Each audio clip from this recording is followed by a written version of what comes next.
नमस्कार दोस्तों, decode exam पर मैं शिवम आप सभी का फिर से बहुत बहुत स्वागत करता हूं।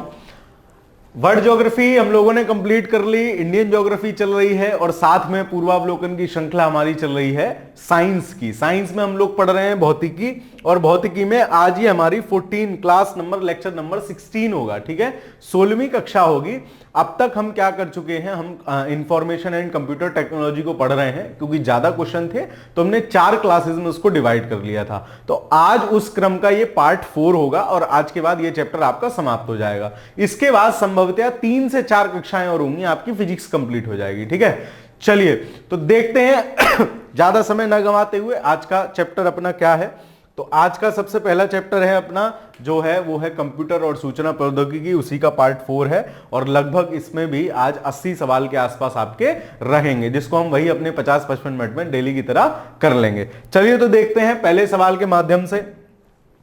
पहला क्वेश्चन आपका क्वेश्चन नंबर 256 है, क्योंकि 3 वीडियो इसकी पहले हो चुकी हैं तो वही क्रम अपना चलता चला आ रहा है। 3D मुद्रण या 3D प्रिंटिंग का निम्नलिखित में से किसमें प्रयोग होता है। आजकल एक नई टेक्नोलॉजी का आप लोग नाम सुन रहे होंगे, 3D टेक्नोलॉजी या 3D प्रिंटिंग। उसमें बेसिकली क्या किया जाता है कि पूरा सिस्टम पहले से डिजाइन कर लिया जाता है ना, कि किस तरीके से, और उसको कुछ ब्लॉक्स या कुछ पार्ट्स में हम लोग तोड़ लेते हैं और वैसे बना लेते हैं, और फिर क्रम बाय क्रम उसको रख के क्या करते हैं कि स्पीडली चीज बन जाती है। उससे हम कुछ भी बना सकते हैं, खिलौने बना सकते हैं, कोई हमें मानव शरीर का पार्ट बनाना है तो क्या कहते हैं उसको, क्लोन एडिटिंग और जीन एडिटिंग वाले उन चीजों में जाके हम वहां भी 3D टेक्नोलॉजी का, 3D प्रिंटिंग का यूज कर सकते हैं। तो वही पूछ रहा है किसमें इसका यूज होता है। मिष्टान की चीजें बनाने में, सब चीज में कर सकते हैं। मतलब टेक्नोलॉजी, आप एक चीज और ध्यान रखिए, प्राय टेक्नोलॉजी अगर आपसे पूछे कि टेक्नोलॉजी, किसी भी टेक्नोलॉजी का यूज किस किस में हो सकता है, तो उसका एरिया काफी ब्रॉड होता है। हम बहुत सारी चीजों में टेक्नोलॉजीज को यूज कर सकते हैं। ठीक है, जैव इलेक्ट्रॉनिकी में, ऑटोमोबाइल में तो करते ही हैं, पुनर्निर्माणी शल्य कर्म में, शल्य कर्म मतलब होता है कि कोई भी नया शरीर का अंग इत्यादि वो सब बना रहे हैं।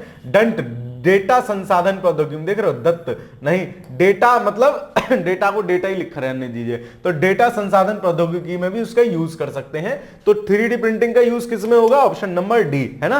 प्राय टेक्नोलॉजी का यूज लगभग सारी चीजों में हो जाता है, तो उसी हिसाब से इस टेक्नोलॉजी का भी यूज क्या हो जाएगा, सारी चीजों में हो जाएगा। चलिए आगे चलते हैं। शासन के लिए कंप्यूटरों के प्रयोग को कहा जाता है, जैसे आजकल ई गवर्नेंस बहुत चर्चा में का वर्ड है ना, तो ई गवर्नेंस कहते हैं कि शासन प्रशासन के कार्यों में हम क्या कर रहे हैं, टेक्नोलॉजी का यूज कर रहे हैं, कंप्यूटर का यूज कर रहे हैं। तो शासन के लिए कंप्यूटर का प्रयोग क्या कहा जाएगा, कंप्यूटर गवर्नेंस नहीं, ईमेल गवर्नेंस नहीं, मेल नहीं होगा, इंटरनेट गवर्नेंस या ई गवर्नेंस उसको बोलते हैं। ठीक है, ई गवर्नेंस। तो इसका आंसर क्या हो जाएगा, ऑप्शन नंबर डी इसका सही आंसर होगा। चलिए, कंप्यूटर अपनी शक्ति प्राप्त करता है, शक्ति मतलब कि उसकी पावर कैसी है ना, तो ये हम किस चीज से बेहतर मानेंगे कि कौन कंप्यूटर बेहतर पावर का है। ठीक है, तो उसकी गति से हम देखते हैं कि भाई कौन कितनी स्पीडली कौन सा कंप्यूटर वर्क कर रहा है, हम उसको कहते हैं कि भाई ये बढ़िया है या इसकी शक्ति बढ़िया है। ठीक है, उसकी शुद्धता से, हाँ काम करने की शुद्धता होगी उसको, उसकी स्मृति, स्मृति मतलब मेमोरी। ठीक है, मेमोरी, जो कंप्यूटर की मेमोरी होती है, रैम रोम ईटीसी है ना, उसके बेस पे भी कंप्यूटर को क्या बोला जाता है, अच्छा या खराब बोला जाता है। तो क्या होगा, किससे शक्ति प्राप्त करता है, ऑप्शन नंबर डी सभी से शक्ति प्राप्त करता है। ठीक है, चलिए आगे देखते हैं। मल्टीमीडिया में सम्मिलित हो सकता है। मल्टीमीडिया क्या होता है कि बहुत सारे जो मीडिया सिस्टम हैं हम उनको एक साथ यूज कर पाए। ठीक है, तो उसको मल्टीमीडिया कहते हैं। मतलब बहुत सारी मीडिया के जो चीजें हैं, जैसे ग्राफिक्स है ना, इमेजेस हैं, म्यूजिक है, उन सबको एक साथ हम वो कर लें तो उसको बोलते हैं मल्टीमीडिया। तो मल्टीमीडिया में क्या सम्मिलित हो सकता है, न्यूमेरिक नहीं हो सकता, नंबर वाला सिस्टम से कोई मतलब नहीं है, ग्राफिक्स आ सकता है मतलब इमेजेस, एनिमेशन हो सकता है, वीडियो हो सकता है, म्यूजिक हो सकता है और आवाज हो सकती है। ये सारी चीजें हो सकती हैं। केवल न्यूमेरिक, तो केवल तो कुछ नहीं, क्योंकि मल्टीमीडिया का मतलब ही है कि बहुत सारी चीजें, मल्टीमीडिया। ठीक है, तो ऑप्शन नंबर बी इसका सही आंसर होगा। चलिए आगे देखते हैं। कंप्यूटर में एक ही समय पर एक से अधिक माध्यमों के प्रयोग का तरीका क्या कहलाता है? तो वही देखो मल्टी वाला सिस्टम हो गया ना, एक ही समय में एक से अधिक माध्यमों का प्रयोग हम कर रहे हैं तो वो क्या कहलाएगा? आपका मल्टीमीडिया। ठीक है, मतलब ये कॉमन सेंस से भी ये सवाल हो सकता है, अगर आपको आंसर ना पता हो तो वो कह रहा है एक साथ कई चीजों का यूज, तो मल्टी मतलब बहुत सारी चीजें होती हैं, तो मल्टीमीडिया। ठीक है, चलिए किसी ऑपरेटिंग सिस्टम के एक ही समय पर एक से अधिक उपयोग की क्षमता को क्या कहा जाता है? ठीक है, तो वो क्या पूछ रहा है आपसे, इसको मल्टी यूजर कंप्यूटिंग कहेंगे या फिर इसको टाइम शेयरिंग कहेंगे, मल्टी प्रोग्रामिंग कहेंगे या मल्टी टास्किंग कहेंगे? ठीक है, तो देखो मल्टी यूजर की बात उसने कहीं कही है, किसी ऑपरेटिंग, मैं कह रहा हूं अगर आपको आंसर ना भी पता हो, कॉमन सेंस से देखो सवाल कैसे सॉल्व होगा। अगर ऑपरेटिंग सिस्टम में एक ही समय पर एक से अधिक उपयोग करने की क्षमता को कहते हैं, तो मल्टी यूजर, कहीं भी यूजर की बात आई आपको क्वेश्चन में? नहीं, गलत हो जाएगा। टाइम शेयरिंग, इसका मतलब तो हो गया कि टाइम को शेयर कर रहे हैं, इससे तो कोई मतलब है ही नहीं।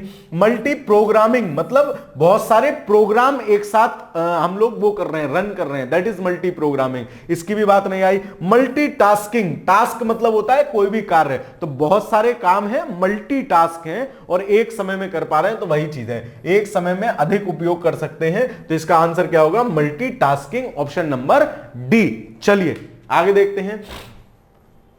यदि कोई सूचना टेलीफोन द्वारा डायल करके अन्यत्र टेलीविजन स्क्रीन पर देखी पड़ी जा रही है तो उसको क्या कहते हैं? पुरानी टेक्नोलॉजी होती थी, टेलीफोन केबल, टेलीफोन वायर्स के माध्यम से चीजें इधर से उधर प्रेषित की जाती थी, है ना, तो उसको क्या कहते थे? उसको बोलते थे अपन टेलीफैक्स। अगर आप थोड़े से भी पुराने जमाने के व्यक्ति हैं तो आपने देखा होगा कि पहले फैक्स भेजे जाते थे एक जगह से दूसरी जगह, है ना, मतलब ईमेल की जगह फैक्स वाला सिस्टम यूज होता था, आजकल तो ईमेल वाला सिस्टम है, वो ज्यादा इजी हो जाता है। तो इस प्रश्न का आंसर क्या होगा? ऑप्शन नंबर बी, पुरानी टेक्नोलॉजी है, लोड नहीं लेना है। चलो, वीडियो मेल से हम क्या भेज सकते हैं? देखो मतलब अगर हम जैसे मेल करते हैं, ईमेल, उसका फुल फॉर्म क्या होता है? Electronic mail. ठीक है, ईमेल मतलब इलेक्ट्रॉनिक मेल, ईमेल के ही माध्यम से, या वीडियो मेल कह रहा है तो वीडियो मेल में हम क्या भेज सकते हैं? ग्राफिक्स मतलब बहुत सारे पिक्चर। ठीक है, वीडियो क्लिप्स, कोई हम वीडियो क्लिप भी शेयर कर सकते हैं, आराम से करते हैं लोग। और वीडियो मैसेज, मान लो मैं अपना कोई मैसेज रिकॉर्ड करके तो वो भी कर सकता हूं। तो वीडियो मेल से हम क्या भेज सकते हैं? प्रायः सभी चीज भेज सकते हैं, है ना। ये भी काफी मतलब है कि अगर 20 प्रश्न ऐसे वाले हैं जिनमें उपयुक्त तो सभी या उपयुक्त में से कोई नहीं वाला अगर आंसर होता है तो उनमें ऑप्शन होता है, तो उनमें प्रायः उसके सही होने की संभावना ज्यादा होती है ना। तो इस बात को भी आप दिमाग में रखना है अपने। चलो, इंटरनेट की उस सेवा को जो ऑडियो और वीडियो वार्तालाप प्रदान करती है उसको क्या कहते हैं? तो ऑडियो और वीडियो वार्तालाप जो प्रदान करती है इंटरनेट की वो सेवा क्या कहलाती है? बीसी। ठीक है, बीसी वो नहीं जो आप शॉर्ट फॉर्म में बोलते हो, बीसी मतलब वीडियो कॉन्फ्रेंसिंग। ठीक है, आजकल क्या हो गया है कि बड़ी बड़ी मीटिंग्स ऑर्गेनाइज होती हैं, खासकर आफ्टर कोविड तो ये चीज बहुत ज्यादा प्रचलन में आ गई है। शासन प्रशासन में भी प्रॉपर यूज होती है कि मान लीजिए माननीय मुख्यमंत्री महोदय को सारे डीएम की मीटिंग लेनी है तो पहले तो सारे डीएम लखनऊ जा रहे हैं तब मीटिंग होती थी, अब ऐसा नहीं होता है। अब वीडियो कॉन्फ्रेंसिंग के माध्यम से, वीसीस के माध्यम से क्या होती है? मीटिंग्स हो जाती हैं। तो वही जिसमें ऑडियो वीडियो वार्तालाप है ना, मेन वार्तालाप इसमें शब्द है, तो वार्तालाप प्रदान करती है, दैट इज क्या है? Video conferencing. चलिए आगे देखते हैं। वीडियो कॉन्फ्रेंसिंग है क्या है? दूरसंचार प्रौद्योगिकी का उपयोग करते हुए वीडियो कॉल का परिचालन, दूरभाष पर कॉल का परिचालन, तो वो तो कॉल हो जाएगी सिंपल। दूरबीन प्रौद्योगिकी का उपयोग करते हुए वीडियो कॉन्फ्रेंस का परिचालन, भाई दूरबीन से थोड़ी ना देखोगे, दूरबीन से देखोगे क्या दूर बैठे आदमी को? नहीं, है ना। फिर उपयुक्त में से कोई नहीं, तो इसका आंसर क्या होगा? दूरसंचार प्रौद्योगिकी का वो करते हुए, यूज करते हुए वीडियो कॉल के माध्यम से हम क्या करते हैं? मीटिंग्स करते हैं। ठीक है, जैसे जूम है तो वो भी एक तरह से वीसी, वीडियो कॉन्फ्रेंसिंग है, जूम के माध्यम से हम बहुत सारे लोग बैठ के मीटिंग कर रहे हैं। ठीक है, चलिए आगे देखते हैं। वीडियो कॉन्फ्रेंसिंग हेतु निम्नलिखित में से कौन सा डिवाइस अनिवार्य है? अब देखो, क्या प्रिंटर की कोई जरूरत पड़ेगी वीडियो कॉन्फ्रेंसिंग में? जैसे मान लो मैं, आप अगर मुझको अभी क्या कर रहे होते, किसी एक ऐसे प्लेटफॉर्म पर देख रहे होते जहां आप क्या करते, मैं आपसे बात कर पाता और आप मुझसे बात कर पाते, दैट इज वीडियो कॉन्फ्रेंसिंग। ठीक है, अभी मैं तो कर लेता हूं लेकिन आप कमेंट के माध्यम से ही कर पाते हो। ठीक है, चलो, तो उसमें कोई प्रिंटर की जरूरत है? नहीं। क्या स्कैनर की जरूरत हमें आपको पड़ती? नहीं पड़ती। क्या माउस की जरूरत पड़ती? माउस की जरूरत पड़ सकती थी, मतलब भाई इधर उधर कुछ स्क्रीन करनी है, कुछ करना है, लेकिन वेब कैम है ना, वेब कैम के बिना, मतलब वेब कैम क्या होता है? ऐसा कैमरा जो हमारा फोटो आप तक पहुंचा रहा है, वो वाला वेब कैम। तो वेब कैम के बिना क्या हमारी वार्तालाप संभव हो पाती? मैं आपको दिखता ही नहीं तो वार्तालाप संभव नहीं हो पाता, मतलब वो कॉन्फ्रेंस तो हो जाता लेकिन वीडियो कॉन्फ्रेंसिंग नहीं हो पाती। ठीक है, तो इसका आंसर क्या होगा? Option number C will be the right answer. चलिए अगला सवाल देखते हैं। निम्नलिखित में से कौन सा वीडियो कॉन्फ्रेंसिंग सिस्टम के लिए एक आवश्यक घटक नहीं है? ठीक है, आवश्यक घटक नहीं है। क्या आवश्यक घटक नहीं है? Video camera. वीडियो कैमरा तो चाहिए, उसके बिना इमेज कैसे ट्रांसफर होगी? ठीक है। डिस्प्ले डिवाइस, मतलब जिस पर आपको और सामने वाला जो बैठा होगा जिसको इमेज दिखेगी, है ना, वो भी जरूरी है। अब मैं और आप बात कर रहे हैं, एक दूसरा डिस्प्ले नहीं हो पा रहा है, तो वीडियो कॉन्फ्रेंसिंग तो नहीं हुई वो, तो ये भी ठीक है। टेलीफोन की कोई जरूरत नहीं है, माइक्रोफोन की जरूरत है बोलने के लिए, ताकि आवाज का भी ट्रांसफर हो पाए। तो माइक्रोफोन भी चाहिए, वीडियो कैमरा भी चाहिए, डिस्प्ले डिवाइस भी चाहिए, बट टेलीफोन का कोई यूज नहीं होता है। तो ऑप्शन नंबर सी इसका सही आंसर हो जाएगा कि वीडियो कॉन्फ्रेंसिंग सिस्टम में अपन को टेलीफोन की कोई आवश्यकता नहीं होती है। चलिए, ईमेल का विस्तृत रूप है, मैं आपको बता ही रहा था। ईमेल की फुल फॉर्म क्या होती है? दैट इज ईमेल मतलब इलेक्ट्रॉनिक मेल। उसका फुल फॉर्म क्या होता है? Electronic mail. तो देखो, इलेक्ट्रिकल मेल, इलेक्ट्रॉनिक मेल। ठीक है, ऑप्शन नंबर बी इसका सही आंसर होगा 268 का। तो ईमेल की फुल फॉर्म क्या है? Electronic mail. ठीक है, चलिए अगला सवाल देखते हैं। ईमेल के अवसर, उसमें क्या समझाना है? ईमेल की फुल फॉर्म है इलेक्ट्रॉनिक मेल। ठीक है, चलो, ईमेल पते के दो भाग कौन कौन से होते हैं? ठीक है, मान लो जैसे कोई भी ईमेल है decodexam@gmail.com। ठीक है, तो क्या है इसमें? एक पहला डिकोड एग्जाम है। ठीक है, तो डिकोड एग्जाम क्या हो गया? उसका नाम हो गया, मतलब क्या हो गया? नाउन हो गया, संज्ञा हो गया, उसका नाम है ना, कोई व्यक्ति भी हो सकता है। ठीक है, और @gmail.com क्या है? या yahoo.com होता, gmail.com होता, तो इस लास्ट वाले आइटम को क्या बोलते हैं? इसको बोलते हैं डोमेन नेम। ठीक है, चलो, तो वही पूछ रहा है ईमेल पते के कौन से दो भाग होते हैं? प्रयोगकर्ता का नाम व घर का पता, है ना। घर का पता करके क्या करोगे? घर तक थोड़ी ना जाओगे। वैधानिक नाम तथा फोन नंबर जैसा भी कुछ नहीं होता ईमेल में। हस्ताक्षर और पासवर्ड, ये तो मतलब क्या, पासवर्ड भी लोगे। प्रयोगकर्ता का नाम और डोमेन का नाम। ठीक है, तो प्रयोगकर्ता का नाम क्या होगा? decodexam, और @gmail.com क्या हो गया? उसके डोमेन का नाम हो गया। ठीक है, तो इसका आंसर क्या हो जाएगा? Option number D. ईमेल पते के कौन से दो भाग कौन कौन से होते हैं? प्रयोगकर्ता का नाम और डोमेन नेम। चलो, ईमेल पता, ये किसी का ईमेल एड्रेस आपको दिया हुआ है, markstoll@itdesk.info का डोमेन नेम है। तो @ के बाद वाला जो आइटम होता है ना, वो डोमेन नेम होता है, itdesk.info। ठीक है, तो इसका आंसर क्या हो जाएगा? 270 का आंसर हो जाएगा ऑप्शन नंबर सी। @ के बाद जो भी पब्लिक होती है वो डोमेन नेम होती है। ठीक है, चलो, जैसे @gmail.com, @yahoo.com, @something.com, तो वो जो है ये होता है। चलो, निम्नलिखित में से कौन निशुल्क ईमेल सेवा प्रदाता है? हॉटमेल, रेडिफमेल, याहू, है ना, या जीमेल, इसके साथ साथ जीमेल भी लिख लो। ये सभी क्या हैं? ये सभी निशुल्क सेवा प्रदाता हैं, आपसे मेल करने के कोई पैसा नहीं जाता है। ठीक है, चलो आगे देखते हैं। किस प्रकार की डिजिटल फाइलें ईमेल में संबंध हो सकती हैं? मतलब ईमेल के माध्यम से अगर मैं आपको ईमेल भेजना चाहूं, आप मुझे ईमेल भेजो। ठीक है, गाना था ना, माता ने मुझको फेसबुक पे बुलाया है, माता का ईमेल आया, देखना ऐसे करके एक गाना था, मेरे कुछ याद सा आ रहा है। खैर चलो, तो ईमेल के माध्यम से हम क्या भेज सकते हैं? संगीत भेज सकते हैं। मैं आपको कोई म्यूजिक फाइल अटैच करके भेज सकता हूं, फोटो अटैच करके भेज सकता हूं, कोई भी डॉक्यूमेंट, जैसे हम जब कहीं किसी पोस्ट के लिए अप्लाई करते हैं तो अपन सीवी साथ में कनेक्ट करते हैं ना, सीवी साथ में अटैच करते हैं, तो डॉक्यूमेंट भी अटैच कर सकते हैं। तो क्या होगा? ईमेल के साथ क्या कर सकते हैं? सारी चीजें अटैच कर सकते हैं, उपरोक्त सभी। चलिए आगे चलते हैं। निम्नलिखित में से किस प्रकार की फाइल को ईमेल अटैचमेंट द्वारा भेजा जा सकता है? तो देखते हैं किस किस को। टेक्स्ट को तो भेजते ही हैं, ऑडियो फाइल भी अटैच कर सकते हैं, वीडियो फाइल भी, सारी लगभग सारी फाइलें क्या होती हैं? ईमेल के साथ अपन अटैच कर सकते हैं। चलिए अगला सवाल है, डाटा का एकवचन क्या होता है? जो आप शब्द सुनते हो डाटा, बहुत से बोलते हैं अगर ज्यादा डाटा मतलब डाटा बल्क में होता है तो इसको बोलते हैं डाटाज, है ना। तो डाटाज जैसा कुछ शब्द नहीं होता, डेटा खुद ही बहुवचन है। डेटा का एक वचन क्या होता है? डेटम, ठीक है। तो डेटा का एक वचन क्या होता है? डेटम। और डेटा जो है वो खुद ही, डेटा या डाटा वो खुद ही क्या है? बहुवचन शब्द है। तो इसका आंसर क्या हो जाएगा? Option number A. अच्छा सवाल है, जैसे नहीं पता होता है जनरली लोगों को, तो अच्छा सवाल है, ये रिपीट हो सकता है। चलो, ब्लॉग शब्द क्या होता है? आजकल तो ये ब्लॉग शब्द किसका संयोजन है? आजकल तो मतलब इतना फेमस हो गया है ना ये ब्लॉग बनाना, एक दो ब्लॉगर, मतलब गजब स्थिति है। लोग खाली ये देख रहे हैं कि सामने वाले के जीवन में चल क्या रहा है। चलो, ब्लॉग शब्द दो शब्दों का संयोजन है, किसका? वेबलॉग का, ठीक है। वेबलॉग है ना, वेबलॉग को कर दिया हमने ब्लॉग, ठीक है। तो ऑप्शन नंबर ए। याद रखना है पेट चिरा वाला बा है, क्योंकि यहां भी पेट चिरा वाला बा है, इसलिए ये भी वेबलॉग दे रखा है, लेकिन सही आंसर क्या है? वेबलॉग, वेबलॉग, ठीक है। इसको सही, इसका उच्चारण होगा वेबलॉग, ठीक है। चलिए आगे देखते हैं। अगला सवाल आपसे पूछ रहा है कि कमांड्स जो हैं को ले जाने की प्रक्रिया क्या होती है। आपने कंप्यूटर को कोई भी कमांड दी, है ना, और उसने उसको वो क्या करेगा? कमांड को एग्जीक्यूट करेगा, है ना।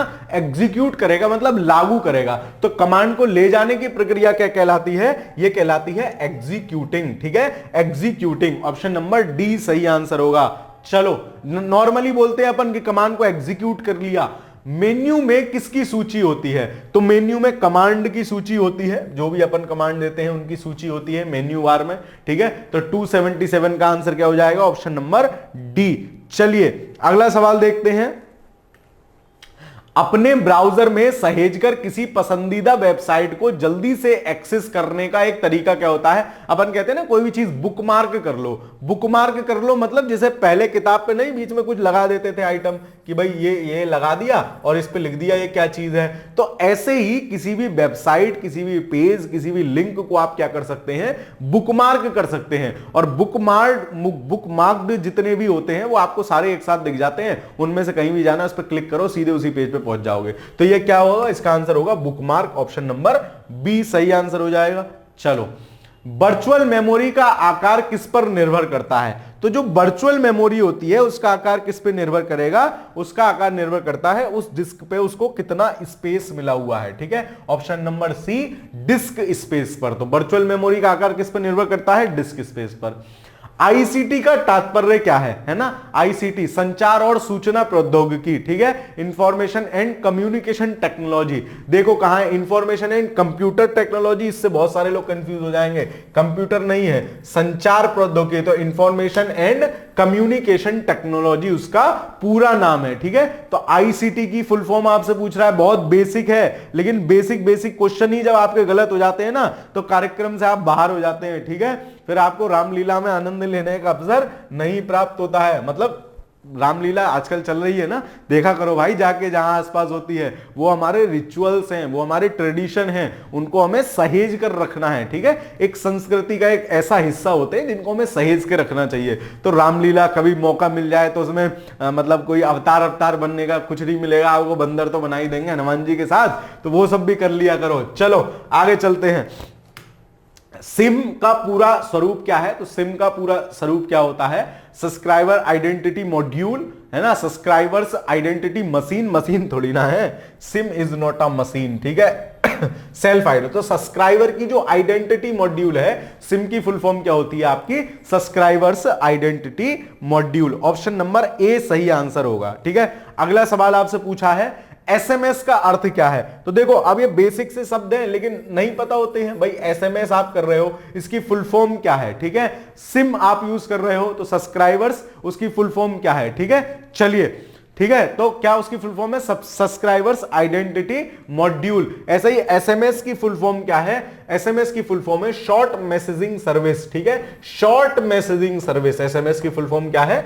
Short messaging service. चलिए आगे चलते हैं। चित्र संदेश निजी इनबॉक्स में कितने दिन तक रहेगा, है ना। अगर आप मैसेज के माध्यम से किसी को कोई इमेज भेजते हैं, चित्र संदेश भेजते हैं, तो अगर वो व्यक्ति उसको सेव नहीं करता है तो वो 30 दिन तक उसके इनबॉक्स में रहेगी, उसके बाद डिलीट हो जाएगी। ऑप्शन नंबर बी इसका सही आंसर होगा, 30 दिन, ठीक है। 30 दिन तक रहने के बाद डिलीट हो जाएगी, ठीक है। तो 283 का आंसर हो जाएगा ऑप्शन नंबर बी। चलिए आगे देखते हैं अगला सवाल। अगला सवाल आपसे कह रहा है कि निम्नलिखित में से किस जोड़े का मिलान सही नहीं है। ठीक है, किस जोड़े का मिलान सही नहीं है? देखो, प्रकाशिक फाइबर, हाँ, जो ऑप्टिकल फाइबर होता है वो प्रकाश तरंगों से चलता है। एंड्रॉइड बाणी निवेश, बृहद हेड्रोन कोलाइडर गॉड पार्टिकल में होते हैं। मंगल को लाल ग्रह कहा जाता है। ये सब सही है। एंड्रॉइड का जो डेवलपमेंट किया है वो किसने किया है? माइक्रोसॉफ्ट ने किया है। बाणी निवेश से तो इसका कोई मतलब नहीं है, तो ऑप्शन नंबर बी इसका सही आंसर होगा। कौन सा सही सुमेलित नहीं है? ऑप्शन नंबर बी सही सुमेलित नहीं है। चलिए, नवीनतम एंड्रॉइड चल दूरभाष प्रचालन पद्धति 6.0 करंट अफेयर्स का सवाल है।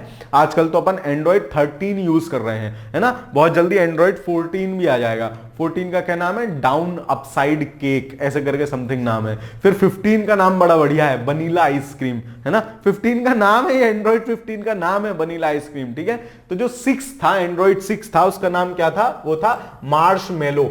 ये ABCD से भी चले हैं, क्रम से चलते हैं, और किसी का 4.0, 4.12 ऐसे भी समथिंग वर्जन थे। चलिए आगे देखते हैं। ये देखो, पूरा आपको लिस्ट ऑफ एंड्रॉइड्स भी दे रखी है ना। Version, initial, stable, release date सब दे रखा है। जैसे पहला था एंड्रॉइड 1.0, फिर था कप केक, ठीक है, 1.5, फिर 1.6, फिर 2.0, 2.2, 2.3, 3, 4, है ना, इस तरीके से। और देखो ABCD ऐसे ही चल रहे हैं, बी नहीं है खाली, ACDEFG से सब सारे चल रहे हैं। तो अपन का जो अभी यूज कर रहे हैं वो एंड्रॉइड 12 यूज कर रहे हैं हम।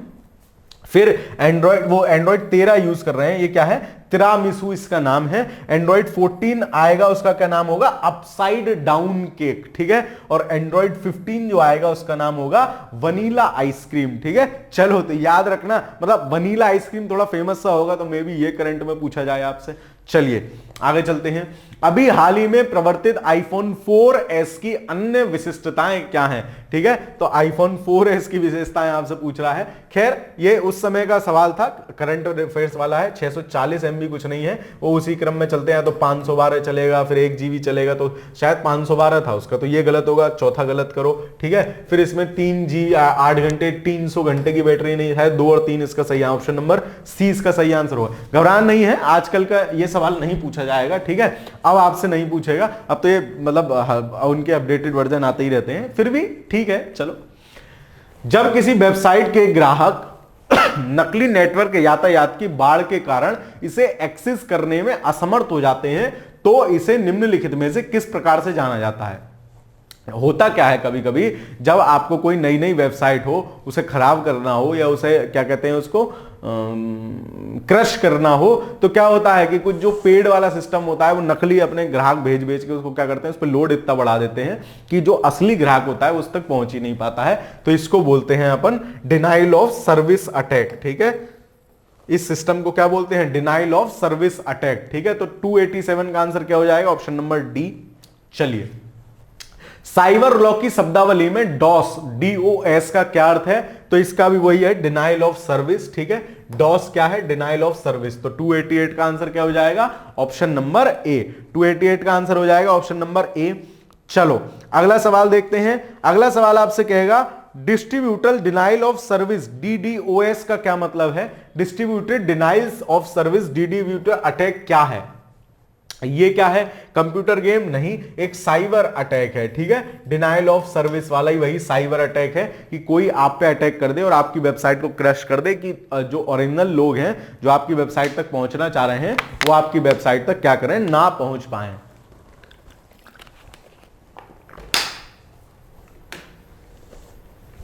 हैकिंग से आप क्या समझते हैं? हैकिंग क्या होता है? तो अब आज के समय में तो बहुत बेसिक शब्द है ना। हैकिंग क्या होता है? कोई भी ऐसा कार्यक्रम या कोई भी ऐसा विद्वेषपूर्ण तरीके से आपके कंप्यूटर में घुस जाए, आपको पता ना हो, और आपके कंप्यूटर के साथ छेड़खानी करे, आपकी चीजें जो है खराब कर दे, है ना, बिना आपकी मर्जी के, तो उसको क्या बोलते हैं? हैकिंग। तो सर्चिंग है नहीं, सिक्योरिटी है नहीं, इनमें से कोई नहीं है हैकिंग, ठीक है। हैकिंग मैंने आपको बता दिया क्या होता है, आप भी जानते ही हैं। कंप्यूटर हैकर है, क्या है कंप्यूटर हैकर? एक व्यक्ति जो कंप्यूटर की सुरक्षा बनाए रखता है। नहीं भाई साहब, सुरक्षा तो ये तो, और सुरक्षा को बीच करते हैं, तोड़ते हैं। एक व्यक्ति जो व्यक्तिगत लाभ के लिए दूषित इरादों से कंप्यूटर सुरक्षा का पालन नहीं करता है, यही होगा। एक कंप्यूटर के सुरक्षित परिचालन हेतु उत्तरदायी नहीं, सुरक्षित तो ये और खराब करता है उसकी सुरक्षा, कंप्यूटर सुधारने वाला व्यक्ति नहीं। तो कंप्यूटर में जो व्यक्तिगत लाभ के लिए उसके अपने खराब इरादे होते हैं, उससे क्या करता है, आपके कंप्यूटर में आके परेशान करता है, कुछ ना कुछ वायरस डाल देगा, कुछ कर देगा, उसको बोलते हैं हैकर। चलो, शब्द प्राधिकरण के कंप्यूटर सिस्टम में सेंध लगाकर घुसता है, जालसाजी के उद्देश्य से जानबूझकर वेबसाइट को विकृत करता है, उसको क्या कहते हैं, उसको हैकर भी कह सकते हैं, लेकिन इसके लिए ज्यादा सही शब्द क्या है, क्रैकर है। ठीक है, क्रैकर है। ठीक है, इसके लिए ज्यादा सही शब्द क्या है, क्रैकर। ठीक है, मतलब जो गलत तरीके से आपकी उसमें घुस रहा है, वेबसाइट में गलत तरीके से आपकी जो क्या कहते हैं वर्चुअल दुनिया है उसमें घुस रहा है, उसको क्या कहते हैं, क्रैकर। चलो, कंप्यूटर सुरक्षा के संदर्भ में क्रैकर्स नाम से जाने जाते हैं। तो क्रैकर्स कैसे होते हैं, ब्लैक हैट हैकर्स इनको बोलते हैं। और जो व्हाइट हैट हैकर्स होते हैं वो पॉजिटिव उद्देश्य के लिए किसी वेबसाइट को क्रैक करते हैं। ठीक है, मान लो कोई आतंकवादी संगठन की वेबसाइट है, उसको क्रैक कर रहे हैं, तो वो क्या कहलाएंगे, वो कहलाएंगे व्हाइट हैट हैकर्स। ठीक है, और कोई मान लो हमारी गवर्नमेंट वेबसाइट है, उस पर जाके उंगली कर रहा है, वो क्या कहलाएगा, ब्लैक हैट हैकर्स। ठीक है, मतलब ब्लैक हैट हैकर्स मतलब जो नेगेटिव यूज कर रहे हो, और व्हाइट हैट हैकर्स मतलब जो पॉजिटिवली यूज कर रहे हैं हैकिंग विद्या का। ठीक है, तो इसका आंसर क्या हो जाएगा, क्रैकर्स किसको हम कहते हैं, कि जो क्रैक होते हैं। ठीक है, क्रैक हमारे यहाँ एक शब्द है, जो पागल सा आदमी होता है ना, उसको क्रैक कहते हैं। तो ये क्रैक ही है, दूसरे को परेशान कर रहे हैं, तो ब्लैक हैट हैकर्स हैं। ठीक है, crackers is equal to black hat hackers. चलो, जो अनाधिकृत पहुंच प्राप्त करता है, महत्वपूर्ण डाटा को नष्ट करता है, वैध उपयोगकर्ताओं की सेवा को अस्वीकार करता है, या उनके लक्ष्यों के लिए समस्या पैदा करता है, क्या कहलाता है, क्रैकर। ठीक है, मतलब जो खामा खा के उंगली कर रहा है, हमें जबरदस्ती परेशान कर रहा है, वो क्या है, क्रैकर है। ठीक है, क्रैक है हमारी निगाह में। चलो आगे देखते हैं, वर्चुअल कीबोर्ड से कंप्यूटर की सुरक्षा करते हैं। जैसे वर्चुअल कीबोर्ड आपने नहीं देखा है कि एक तो ऑप्शन होता है कि आप अपनी जैसे खासकर जन्म तिथि वाले उसमें बहुत आता है। ठीक है, मैं आपको समझाया, जैसे आपने देखा होगा, एक तो आप अपनी जन्म तिथि डाल दो, वर्चुअली डाल दो, कीबोर्ड से कनेक्ट करके डाल दो। एक होता है कि स्क्रीन पे ही वो कीबोर्ड शो होता है, स्क्रीन पे ही शो होता है, और आप वहीं से क्लिक क्लिक क्लिक क्लिक करके सन डेट और वो सब सेव कर लो, है ना, तो वहीं से हो जाता है। तो जो कीबोर्ड से माना जाता है, तो माना जाता है कीबोर्ड वाली जो आप एंट्री कर रहे हो वो रीड की जा सकती है अगर कोई हैकर आपके यहां है, लेकिन वेबसाइट पे जो आप माउस के माध्यम से क्लिक कर रहे हो वो नहीं हैक की जा सकती है।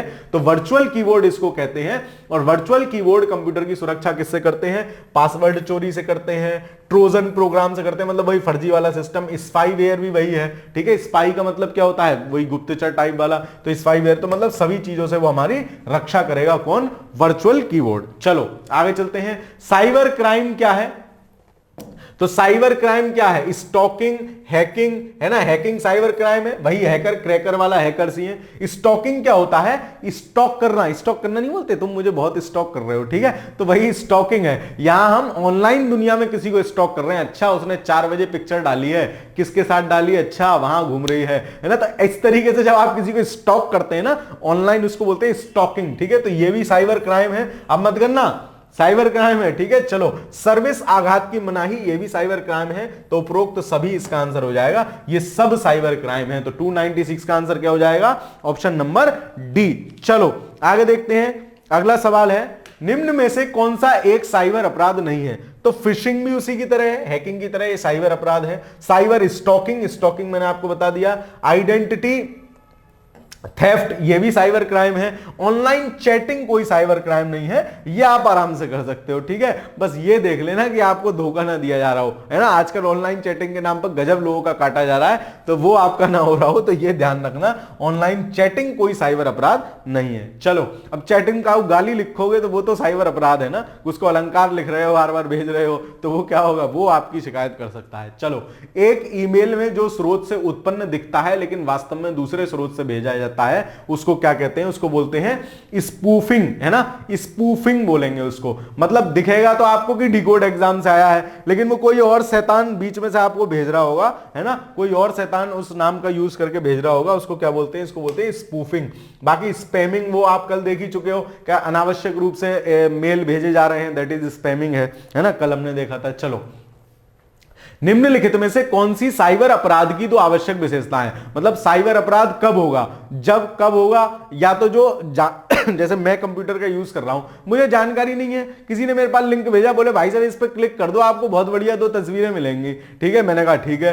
फिर उसने दूसरा लिंक भेज दिया, बोले इस पर क्लिक करो, 5 रुपए दो, आपको फिर बहुत बढ़िया तस्वीर मिलेगी, फिर वो हमसे ले लिया पैसा। तो मतलब क्या है, गलत वो हमारा यूज कर रहा है, तो हमें क्या है, जानकारी नहीं है, ठीक है। चलो, तो कार्य प्रणाली में कंप्यूटर प्रौद्योगिकी तथा पर्यावरण की अखंडता, अपराधी की कंप्यूटर दक्षता तथा शिकार का कंप्यूटर प्रौद्योगिकी से अनभिज्ञता, ठीक है। मतलब जो क्या कर रहे हैं, जो साइबर अपराध कर रहा है ना, वो टेक्नोलॉजी में बहुत अपडेटेड आदमी है, उसको सारी चीजें पता है, कहां से कैसे मैं कैसे सिस्टम बैठा सकता हूं, ठीक है। और जो शिकार है, जो मतलब यहां अपराधी की जगह शिकारी लिख दो, तो शिकारी की कंप्यूटर दक्षता होगी, जो शिकार बनने वाला होगा वो बेचारा क्या होगा, अनभिज्ञ होगा। तो ऑप्शन नंबर सी सही आंसर हो जाएगा।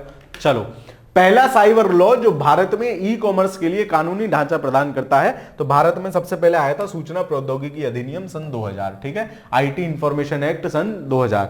चलो, अब तो अपडेटेड आ गया है। अगला देखते हैं, भारत में साइबर सुरक्षा की घटनाओं को रिपोर्ट करना निम्नलिखित में से किसके लिए अधिदेशात्मक है। मतलब कि अगर आपको पता चलता है कि कोई साइबर क्या हुआ है, क्राइम हुआ है, तो आप रिपोर्ट करोगे। किसके लिए जरूरी है रिपोर्ट करना? सेवा प्रदाता, अगर उसको पता चल जाता है तो उसको करना चाहिए। डाटा सेंटर, उनको पता चल जाता है, उनको करना चाहिए। कारपोरेशन, निकाय, बॉडी कॉर्पोरेट, इनको पता चल जाता है तो इनको करना चाहिए, है ना। कोई भी कर सकता है रिपोर्ट, है ना, अगर आपको पता चल रहा है साइबर क्राइम हो रहा है। तो 301 का आंसर क्या हो जाएगा? Option number D. चलिए आगे देखते हैं अगला सवाल। अगला सवाल आपसे कह रहा है, भारत में किसी व्यक्ति के साइबर बीमा कराने पर निधि की हानि की भरपाई एवं अन्य लाभों के अतिरिक्त सामान्यतः निम्नलिखित में से कौन से लाभ दिए जाते हैं। मतलब अगर मैं, जैसे मान लो मेरा कंप्यूटर है, मैं उसका बीमा करवा लेता हूं, तो वो साइबर बीमा हो गया एक तरह से, और उसके अतिरिक्त अब मैं किस किस हानि से वो मुझे बचाएगा। यदि कोई मेलवेयर भी एक तरह से मान लो हैकिंग वाला ही सिस्टम है, कंप्यूटर के उस पहुंच बाधित कर देता है, तो कंप्यूटर प्रणाली को पुनः प्रचालित करने में लगने वाली लागत, हाँ ठीक है, मान लो किसी ने मेरे उस पर अटैक कर दिया और मेरा वो सॉफ्टवेयर डैमेज कर दिया, तो उसकी अगर मैंने बीमा करा रखा है तो बीमा कंपनी उसका पैसा देगी, ठीक है। यदि यह प्रमाणित हो जाता है कि किसी शरारती तत्व द्वारा जानबूझकर कंप्यूटर को नुकसान पहुंचाया गया है, तो नए कंप्यूटर की लागत, देखो बीमा कभी भी क्या होता है, बीमा वाले कभी भी जानबूझ के अगर तुम कोई शैतानी करोगे तो उसका पैसा नहीं देते हैं। मान लो तुमने फोन का बीमा करा लिया और फोन देख के मार दिया दीवार में, तो स्क्रीन चटक जाएगी, तो वो उसका पैसा थोड़ी देंगे, है क्या? ऐसे तो वो भाई कंपनी लुट जाएगी, क्या चाहते हो, हैं? तो ये मतलब जानबूझ के कोई कार्यक्रम करोगे तो उसका पैसा नहीं मिलेगा। अब 2 हटाओ, किस किस में लो, 2 हटा दिया, आंसर अपने आप मिल गया। 1 3 4 देख लेते हैं। यदि साइबर बलात् ग्रहण, साइबर एक्सटोर्शन होता है, तो इस हानि को न्यूनतम करने के लिए विशेषज्ञ परामर्शदाता की सेवाएं ये देंगे, ठीक है। यदि कोई तीसरा पक्ष मुकदमा दायर करता है तो न्यायालय में बचाव करने वाली लागत सब देंगे, ठीक है। तो साइबर क्राइम में मतलब आप क्या कहते हैं, बीमा कराओगे तो बीमा कभी भी कोई जानबूझ के कार्यक्रम करोगे ना, उसका पैसा नहीं देगा, ठीक है। बाकी आपके साथ कोई दुर्घटना होती है तो उसका पैसा, मान लो कि मोटरसाइकिल का बीमा करा रखा है आपने, ठीक है, अब आपकी मोटरसाइकिल ठुक गई और किसी ने वीडियो बना लिया कि आप कह रहे हो, देख साले आज बीमा कंपनी से पैसा लूंगा, बाइक ठोकता हूं, और आपने ढुर करके ले जाकर क्या करा, वो गैंग्स ऑफ वासेपुर वाला उस पर पहाड़ी पे से नीचे कुदा दी, है ना, डेफिनेट वाली। तो क्या होगा, उसमें बीमा कंपनी थोड़ी पैसा देगी कि साफ दिख रहा है भाई साहब आप बदमाशी कर रहे हो, जानबूझ के कर रहे हो, तो वही जानबूझ वाला शब्द इसमें है। तो ऑप्शन नंबर बी इसका सही आंसर हो जाएगा। चलो आगे चलते हैं। निम्नलिखित में से करंट अफेयर्स का सवाल है, लाल सवालों का यही मतलब होता है, ये लाल सलाम नहीं है, लाल सवाल है, ठीक है। तो लाल सवालों का क्या मतलब होता है, यहां क्रांति नहीं होगी, इसका मतलब है कि ये करंट अफेयर्स के सवाल हैं। देखो दोनों मैच कर रहे हैं, क्रांति करंट अफेयर। खैर, निम्नलिखित में से किसने अपने नागरिकों के लिए दंत संरक्षण, हे भगवान ये दत्त काहे लिखते हैं डाटा को यार, डाटा प्रोटेक्शन और प्राइवेसी के लिए जनरल डेटा प्रोटेक्शन रेगुलेशन नामक एक कानून अप्रैल 2016 में अपनाया था और उसको 25 मई 2018 से कार्यान्वयन शुरू किया है। करंट अफेयर्स का सवाल है, यूरोपियन यूनियन ने किया था अपने यहां अपडेटेड डेटा, मतलब उसको क्या कहते हैं, अपने डेटा प्रोटेक्शन एक्ट को अपडेट किया था यूरोपियन यूनियन ने। इसका आंसर हो जाएगा ऑप्शन नंबर सी। चलिए आगे चलते हैं। मूल निवेश निर्गम प्रणाली कंप्यूटर में विद्यमान होती है, तो मूल निवेश निर्गम का क्या मतलब है, वही इनपुट आउटपुट प्रणाली किसके द्वारा चलती है, तो वो चलती है अपन की हार्ड डिस्क द्वारा, ठीक है। हार्ड डिस्क द्वारा, हार्ड डिस्क पर मतलब सॉरी, जो इनपुट आउटपुट प्रणाली होती है वो किससे होती है, हार्ड डिस्क से संचालित होती है, हार्ड डिस्क ही संचालित करती है इनपुट आउटपुट को। तो ऑप्शन नंबर ए सही आंसर हो जाएगा। चलो आगे चलते हैं। कंप्यूटरों के जाल को क्रमित करना। ठीक है, लास्ट क्लास है यार, खत्म कर लो कंप्यूटर के सवाल। 2 सवाल भी आ गए ना, इसी में से आएंगे, गारंटी दे रहा हूं। मतलब कंप्यूटर के सवाल बनाने वाले अध्यापक आयोग में नहीं है, तो वो पुराने रिपीटेड सवाल ही देंगे। कल ले जाओगे, फायदा हो जाएगा। बाद में आके मतलब कमेंट कर देना कि सर हो गया कार्यक्रम। चलो, कंप्यूटरों के जाल को क्रमित करना क्या कहलाता है? जाल को क्रमित करना मतलब बहुत सारे कंप्यूटर हमने जोड़ लिए और ज्यादा जोड़ लिए, जाल पे जाल बनाया जा रहा है, तो क्या होगा? उससे खतरों के अवसरों में बढ़ोतरी हो जाएगी। भाई साहब, एक में वायरस है तो सब में आ जाएगा। ओहो, वायरस कहेगा अच्छा मुझे इतने सारे कंप्यूटर मिल गए, एरिया फैला लेता हूं अपना। ठीक है, तो वायरस आने का मतलब खतरों के अवसरों का बढ़ जाएगा।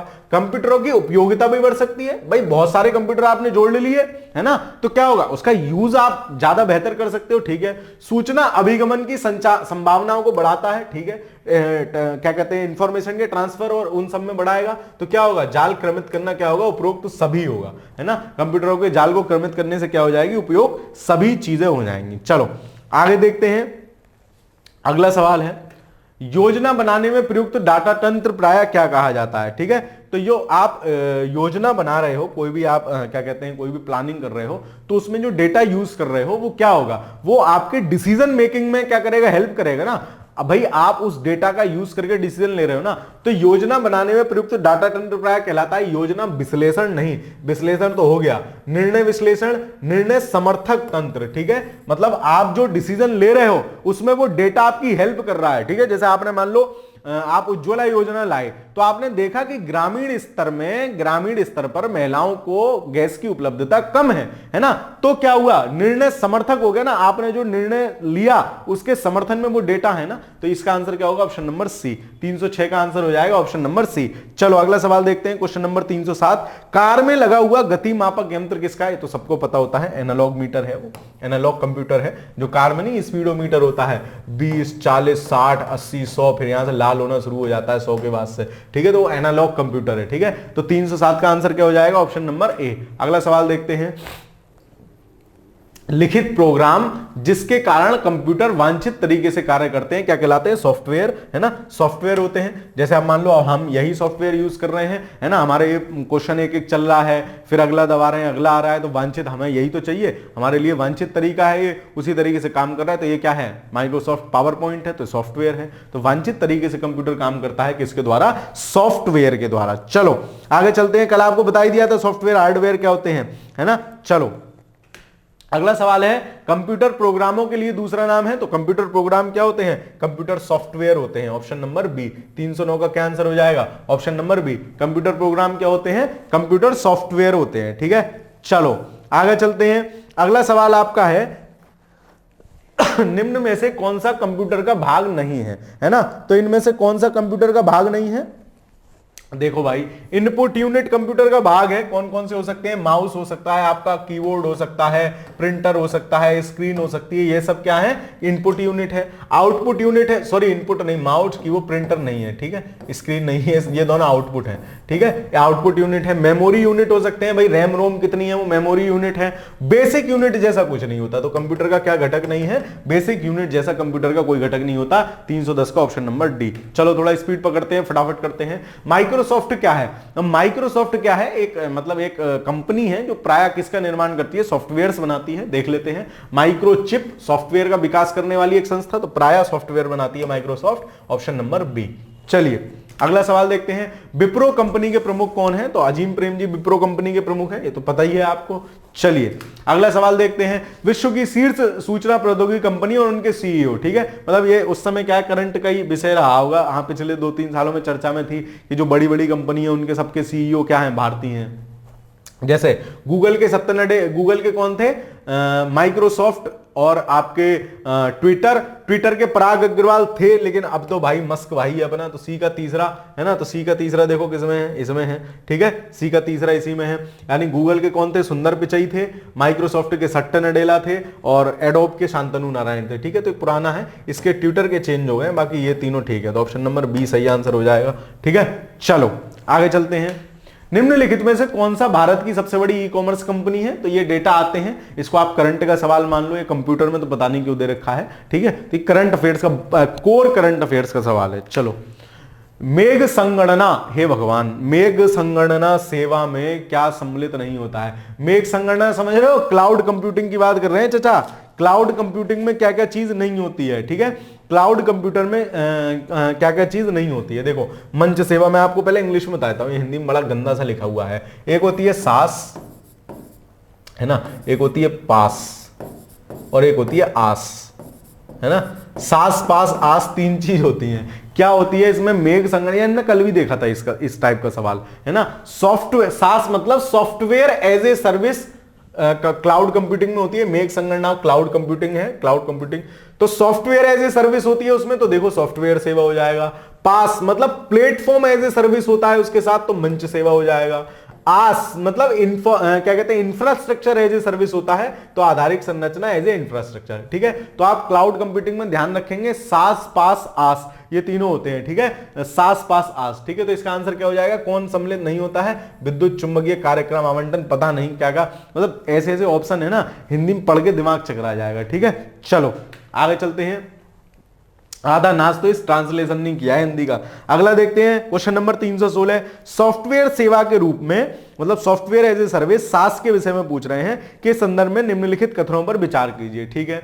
सास जो कहे क्रयकर्ता प्रयोक्ता अंतरा पृष्ठ को अपनी आवश्यकता अनुसार निर्धारित करके आंकड़ों में बदला। हाँ भाई, मैंने कोई सॉफ्टवेयर खरीद लिया मान लो, तो मैं उसमें एडिट कर सकता हूं। भाई क्लाउड कंप्यूटिंग से मैंने कोई सॉफ्टवेयर खरीदा तो मैं अपने आंकड़ों का विश्लेषण करने के लिए उसमें एडिटिंग कर सकता हूं। वही चीज ये कह रहे हैं। सास प्रयोक्ता अपनी चल युक्तियों मोबाइल डिवाइसेस के माध्यम से अपने आंकड़ों तक पहुंच बना सकता है। भाई पूरा सॉफ्टवेयर है तो अपने फोन से कनेक्ट करे, किसी से कनेक्ट करे, है ना, ये भी सही है। आउटलुक, हॉटमेल, याहू मेल सास के रूप है, ठीक है, सर्विस एज ए सॉफ्टवेयर के रूप है, ये क्या दिक्कत है? उपयोगकर्ताओं में से कौन सही है? सारे सही हैं। Option number D will be the right answer. घबराना नहीं है, यूपीएससी का सवाल है, वहां साइंस टेक के ऐसे 10 सवाल आते हैं, टफ होते हैं, टफ भी नहीं होते हैं, बेसिक अगर कॉन्सेप्ट क्लियर है तो सवाल हो जाएगा। चलो, स्काई ड्राइव निम्नलिखित में से किस कंपनी की क्लाउड कंप्यूटिंग सेवा है? तो माइक्रोसॉफ्ट की है स्काई ड्राइव। जिसे आजकल स्काई ड्राइव को क्या कहते हैं? वन ड्राइव, है ना। वन ड्राइव तो आपने नाम सुना ही होगा, वन ड्राइव, जैसे गूगल ड्राइव है ना, ऐसा ही है ना, गूगल ड्राइव। हाँ, क्लाउड कंप्यूटिंग क्या है? गूगल ड्राइव है, आपका डेटा उसने सेव कर लिया, क्लाउड में सेव कर लिया, आपको कोई हार्डवेयर नहीं लगा, कोई चिप नहीं लगी, कोई पेन ड्राइव नहीं लगी, कोई हार्ड डिस्क नहीं लगी, कुछ नहीं लगी। क्लाउड कंप्यूटिंग यही है, ठीक है, गूगल ड्राइव की तरह से, ठीक है, उस पर सारा डेटा सेव हो गया। तो ऐसे ही ये है स्काई ड्राइव या वन ड्राइव किसकी है? माइक्रोसॉफ्ट की है। आगे चलते हैं। प्रोजेक्ट लून किससे संबंधित है? ठीक है, तो गूगल का प्रोजेक्ट था कि जहां जिस एरिया में क्या है, इंटरनेट नहीं पहुंच पा रहा है केबल्स के माध्यम से, तो उन्होंने क्या करा था, एक वाईफाई का स्वरूप मान लो कि एक गुब्बारा जैसे, कैसे वो नहीं है, पैरासूट टाइप से एक गुब्बारा से उड़ा दिया, है ना, वो प्रोजेक्ट लून था। और उसके माध्यम से क्या था, इंटरनेट उन स्थानों तक पहुंच सकता था जहां इंटरनेट नहीं पहुंच पा रहा है। तो अपशिष्ट प्रबंधन प्रौद्योगिकी से नहीं, बेतार संचार प्रौद्योगिकी से संबंधित है प्रोजेक्ट लून। सौर ऊर्जा कोई मतलब नहीं, जल संरक्षण कोई मतलब नहीं, ठीक है। तो प्रोजेक्ट लून किससे रिलेटेड है?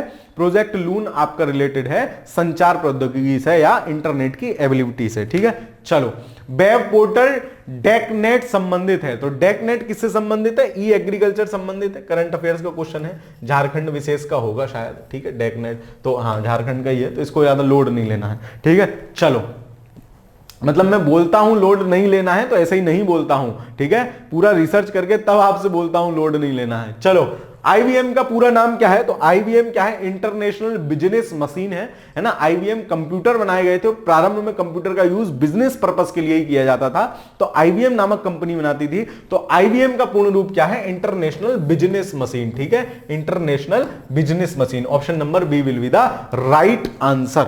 चलो, HTTP का पूरा नाम क्या है ना। जब आप देखते हो ना कोई भी वेबसाइट आप खोलते हो तो इसी तरीके से http/फलाना-ढीगा.com वो सब लिखा हुआ होता है। तो HTTP का आपसे फुल फॉर्म पूछ रहा है, क्या है? हाइपर टेक्स्ट ट्रांसफर प्रोग्राम नहीं, हाइपर टेक्स्ट ट्रांसफर प्रोटोकॉल, है ना। हाँ, यही होगा, हाइपर टेक्स्ट ट्रांसफर प्रोटोकॉल ही इसका फुल फॉर्म होता है। ऑप्शन नंबर बी इसका सही आंसर हो जाएगा, HTTP का, ठीक है। चलो, तो आंसर हो जाएगा ऑप्शन नंबर बी। आगे चलते हैं। निम्नलिखित में से किस प्रोटोकॉल द्वारा वर्ल्ड वाइड वेब में पहुंचा जाता है? तो कोई भी वेबसाइट पर पहुंचने के लिए हम http://www.फलाना.com, जैसे कोई भी आप वेबसाइट खोलना, उसका URL यूनिफॉर्म रिसोर्स लोकेटर जो होता है ना, उसको लोकेट करना, उसको कॉपी करना, तो ये सब आपको लिखा जाएगा। तो HTTP ऑप्शन नंबर ए सही आंसर हो जाएगा। ठीक है, चलो अगला सवाल देखते हैं। Question number 323। 323 आपसे क्या कह रहा है, HTML का विस्तृत रूप क्या है। ठीक है, तो HTML जो होता है उसका वो क्या होता है, हाइपर टेक्स्ट मार्कअप लैंग्वेज। ठीक है, इसकी फुल फॉर्म तो एक कंप्यूटर की मुश्किल से 8-10 फुल फॉर्म आई होंगी, चाहो तो उनको एक पेज पे लिख लेना। जैसे कल रैम रोम की आई थी, है ना, रैम रोम की आई थी, CPU की आई थी, है ना, आज हमने देख लिया STTP की देख ली, ALU की आई थी, अर्थमेटिकल लॉजिकल यूनिट। तो ये 5-10 फुल फॉर्में होंगी।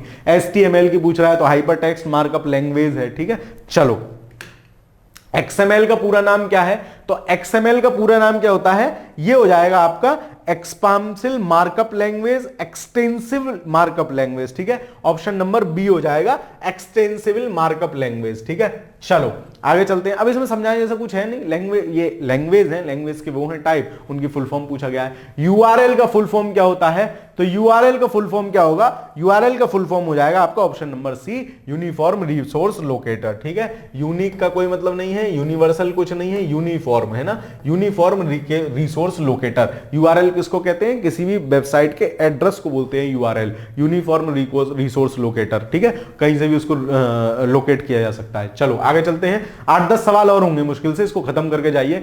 FTP का पूरा नाम क्या है, तो FTP की फुल फॉर्म पूछ लिया आपसे तो होती है फाइल ट्रांसफर प्रोटोकॉल, है ना, कहीं भी कोई फाइल आप ट्रांसफर कर रहे हैं तो उसके कुछ प्रोटोकॉल्स होते हैं, तो file transfer protocol, not typing transit translate नहीं, फाइल ट्रांसफर प्रोटोकॉल। ठीक है, चलो आगे चलते हैं। SMPS का फुल फॉर्म क्या होता है, तो SMPS मशीन्स होती हैं, उसका फुल फॉर्म क्या होगा, स्विच्ड मोड पावर सप्लाई। ठीक है, ऑप्शन नंबर ए। या आप एक पेज पे लिख लेना, सारी फुल फॉर्म एक पेज पे लिख लेना, रोज दवा की तरह दिन में 3 बार लो, सुबह दोपहर शाम, 3-4 दिन की दवाई लो, सही हो जाएगा। ठीक है, याद हो जाएगी। चलो UPS का विस्तृत फुल फॉर्म क्या है, पहले क्या होता था जब इन्वर्टर नहीं होते थे, है ना, तो कंप्यूटर के साथ एक डब्बा और रहता था। ठीक है, जैसे ही लाइट जाती थी, क्योंकि लाइट जाएगी और एकदम कंप्यूटर बंद हो जाएगा तो क्या होगा, मान लो आप कोई काम कर रहे हो और मान लो आपने 20 पन्ना टाइप कर लिया, लाइट भग गई, कंप्यूटर बंद, 20 पेज गायब, तो वो एक UPS साथ में रहता था, अनइंटरप्टेड लाइट वाला सिस्टम। ठीक है, यही अनइंटरप्टेड पावर सप्लाई देता था UPS। ठीक है, वो क्या होता था, जैसे ही बत्ती जाती थी वो टी करना शुरू कर देता था, टी ऐसा करके। ठीक है, तो मतलब भाई साहब लाइट चली गई है, बंद कर दो, जो आप काम कर रहे हो उसको सेव करके कंप्यूटर बंद कर लो। ठीक है, चलो, तो अनइंटरप्टेड पावर सप्लाई देता था ताकि कंप्यूटर क्या हो, एकदम बंद ना हो। ठीक है, जो लोगों ने पुराने डब्बे वाले कंप्यूटर देखे होंगे उन्होंने देखा होगा एक डब्बा होता था UPS साथ में। चलो, विश्व कंप्यूटर साक्षरता दिवस कब मनाया जाता है, विश्व एड्स दिवस के अगले दिन 2 दिसंबर को। ठीक है, 2 दिसंबर को मनाया जाता है विश्व कंप्यूटर साक्षरता दिवस। याद रखोगे, 2-3 बार सवाल पूछा गया है। सेम सवाल है, संगणक, कंप्यूटर को हिंदी में कहते हैं संगणक। ठीक है, संगणक साक्षरता दिवस कब मनाया जाता है, आपको पता होना चाहिए, कंप्यूटर को हिंदी में कहते हैं ना, तो गलत कराओगे। ऑप्शन नंबर बी, 2 दिसंबर। चलो आगे चलते हैं। निम्नलिखित में से किसके बारे में विश्व का सबसे सस्ता टैबलेट PC होने का दावा किया गया था, तो ये आकाश टैबलेट आया था एक, है ना, बड़ा इसमें गड़बड़ घोटाला हुआ था। आकाश टैबलेट आया था, है ना, 2-2.5 हजार रुपए में मिल रहा था उस समय बच्चों को। ठीक है, ये करंट अफेयर्स का सवाल है। ठीक है, करंट अफेयर्स का सवाल है, तो इसका क्या नाम था, आकाश नाम था, सबसे सस्ता टैबलेट होने का दावा इसने किया था।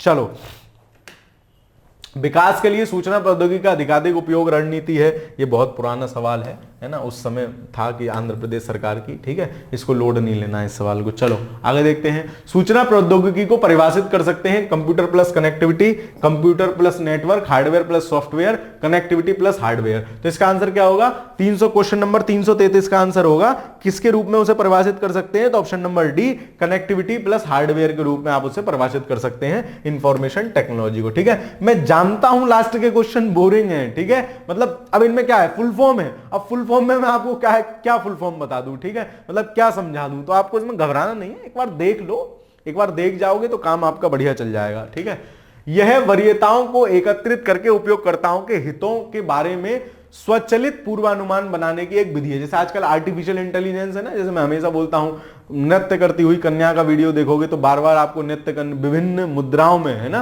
विहंगम मुद्राओं में नृत्य करती हुई कन्याएं दिखेंगी, तो वही ये सिस्टम है। सोशल नेटवर्किंग, सोशल लक्षितीकरण, सहयोगात्मक प्रकाशन, सहयोगात्मक फिल्टरिंग। ठीक है, तो ये हो जाएगा सहयोगात्मक फिल्टरिंग, है ना, वो आपके हिसाब से ही क्या करती है, चीजों को फिल्टर करती रहती है। ठीक है, आपके हिसाब से ही चीजों को फिल्टर करती रहती है। कोलैबोरेटिव फिल्टरिंग इसको इंग्लिश में बोलते हैं, सहयोगात्मक फिल्टरिंग। अगला सवाल है, अगला सवाल देख लेते हैं। नेक्स्ट क्वेश्चन है, पारिधेय प्रौद्योगिकी, ये क्या सिस्टम है, जैसे आप जो साथ में अपने चीजें रखते हो ना इधर उधर आसपास, पारिधेय प्रौद्योगिकी मतलब आपकी परिधि में घड़ी बांध ली, ठीक है, तो वो क्या कर रही है आपकी, वो हो दिल की धड़कन बता रही है, कितना चल रही है दिन में, इतने स्टेप चल रही है वो बता रही है, तो वही वाला सिस्टम है। वियरेबल टेक्नोलॉजी के संदर्भ में पारिधेय उपकरणों निम्नलिखित में से कौन सा कार्य कर सकते हैं? तो प्राय टेक्नोलॉजी में हमेशा कहता हूं प्राय टेक्नोलॉजी सारे काम कर सकती है। किसी व्यक्ति के लोकेशन बता सकती है, हाँ जीपीएस होने बता देगी। किसी व्यक्ति का निद्रा मॉनिटरिंग करती है ना, इतना डीप स्लीप लिया आपने आज, ठीक है, चलो। श्रवण दोषयुक्त व्यक्ति की सहायता वो भी कर सकती है, ऑप्शन नंबर डी। प्राय टेक्नोलॉजी से अगर कोई क्वेश्चन आए कि क्या कर सकती है, तो टेक्नोलॉजी वो सब कर सकती है जो हम सोचते हैं, ठीक है, ऑप्शन नंबर डी सही आंसर हो जाएगा। ओहो बड़ा लंबा चौड़ा, इसका मैं बता देता हूं आपको क्या है। ये कह रहा है कि जब आप सुबह को उठते हैं तो आप देखते हैं कि आपका अलार्म बज रहा है, अलार्म बजने से ही आपने अगर सेट कर रखा है आपका मिक्सर जूसर चल जाएगा, फिर आप देखते हैं घंटी बज जाएगी, गेट अपने आप लॉक हो जाएगा, खुल जाएगा, मतलब ये सब सिस्टम क्या है? तो इस पूरे सिस्टम को कि जो टेक्नोलॉजी से आर्टिफिशियल इंटेलिजेंस से ही चल रहा है, एक दूसरे से सेट है, इसको बोलते हैं इंटरनेट ऑफ थिंग्स, ठीक है, मतलब बहुत सारी चीजों को हमने जोड़ लिया है और वो उसी से मॉनिटर होकर चल रही है, तो इसको बोलते हैं इंटरनेट ऑफ थिंग्स, ठीक है। जब सुबह आपके स्मार्टफोन का अलार्म बजता है, आप उठ जाते हैं और अलार्म बंद करने की थपकी देते हैं, गीजर ऑन हो जाता है, अपने आप नहा जाते हैं, तो मतलब वही वाला सिस्टम है, ठीक है। तो ऑप्शन नंबर बी इसका सही आंसर हो जाएगा, इंटरनेट ऑफ थिंग्स इसको बोलते हैं, ठीक है, इंटरनेट ऑफ थिंग्स। इस प्रकार का कोई भी सवाल आएगा तो आप इंटरनेट ऑफ थिंग्स लगाएंगे। चलिए, विद्यावाहिनी कंप्यूटर परियोजना निम्नलिखित में से किस पर बल देती है? तो विद्यावाहिनी किस पर बल देती है? कंप्यूटर शिक्षा पर, ठीक है, ये यूपी की योजना थी पुरानी, करंट का क्वेश्चन है, लोड नहीं लेना, ठीक है। चलिए, तो इसी के साथ आपका कंप्यूटर और सूचना प्रौद्योगिकी इन 4 कक्षाओं में समाप्त होता है। वीडियो आपको कैसी लग रही है कमेंट के माध्यम से बताते चलिए। फिजिक्स के 2-3 लेक्चर और होंगे, उसके बाद अपन एक नया सब्जेक्ट शुरू करेंगे, ठीक है, तो बता दीजिएगा नया सब्जेक्ट भी क्या होना है, ठीक है। चलिए, तो फिर मिलते हैं एक अगली वीडियो में। वीडियो को लाइक कर दीजिए, कमेंट करके जरूर बताइएगा, और अगर चैनल पर नए हो तो चैनल को जरूर सब्सक्राइब कर लीजिएगा, ठीक है। मिलते हैं अगले वीडियो में, तब तक पढ़ते रहिए, खुश रहिए, धन्यवाद।